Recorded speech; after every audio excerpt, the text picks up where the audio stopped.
My name is Chris. Thanks for checking out the video. We are going to continue on with questions from Instagram. So the next one we have is, how do I get the car to stop locking and unlocking in the garage? This is a very popular question because this technology, this elevation of Comfort Access, where you have a 6-foot ring that goes around the car that automatically unlocks as you approach and locks when you walk away, has really taken hold of our entire lineup. Done because, not for safety, believe it or not, BMW is just not trying to lock your car in the garage. It is done because it is a big computer, and as a computer, it needs to know when to unlock the car, when to download your profile from the cloud, when to move your seat settings, when to move the side mirrors, when to do all the stuff that it needs to do for you, because keep in mind, that's all it knows how to do. So I always like to relate this sort of thing to a laptop on your kitchen table, right? You open the laptop, and then what it wants to know is, put your username and password. Well, basically your username and password, that's your BMW ID and your password, but that's just linked to your physical key or your phone. And as you're approaching the car, that username and password is being sent to the server, which is then in turn unlocking the laptop on your kitchen table, in theory, and then you have access to your files on your laptop. And the files, in this case, is your settings. So that's sort of the analogy that I like to present to customers, because I feel it resonates with them pretty well, because they understand what that means to log into a computer to get their files. Well, you're logging into your car every time you approach it, and the car doesn't know any different if you're not using your key or your phone as that entry point to download your file. So if you don't have that feature enabled and you just walk away, the car goes, well, what am I supposed to do? Like, I'll go to sleep eventually, but I don't know whose files I'm supposed to keep up. And if your husband or your friend or your kid, grabs another key and jumps in the car and, drives away the next time, well, all of your settings are still going to be up and ready to go, because that was the last profile active in the car.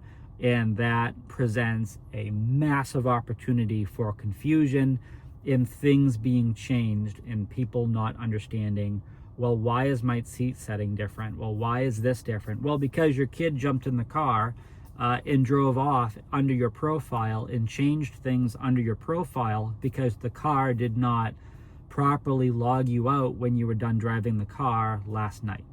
That's why. So it is important to know the reason why BMW has engineered the system the way they have.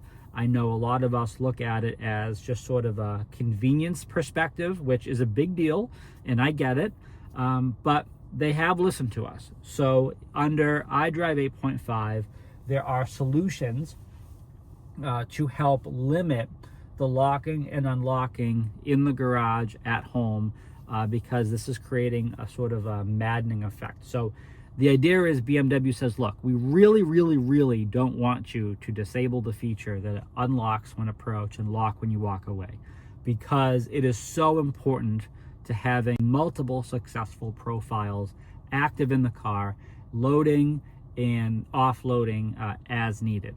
So in order to accommodate this, underneath your apps, and if you go to doors and windows, Comfort Access, there is a section called Exclude Home. The unlock when approaching will be deactivated for your home address. Now, of course, you do have to go under your navigation and set up your home address in order for it to understand, when it should exclude this. But all it is a checkbox away, from not driving you crazy anymore. It can only do one home address. If you have multiple homes, pick the one that, it drives you the most crazy. That is a really great feature. A lot of questions are coming in specific to this about when is this going to get rolled out for iDrive 9. I don't have an exact answer for that at this time. In a recent software update, I want to say the end of the summer, BMW had made this available for iDrive 8.5.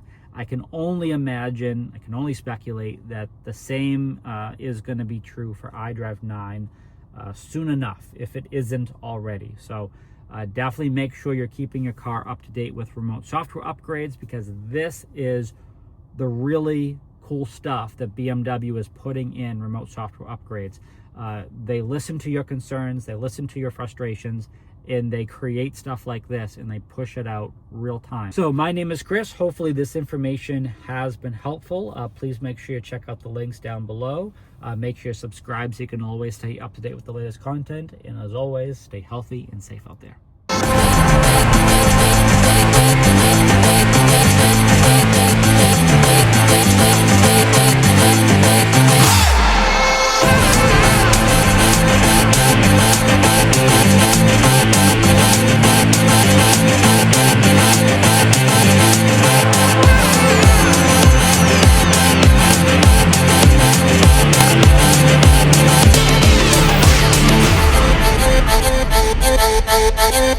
Thank you.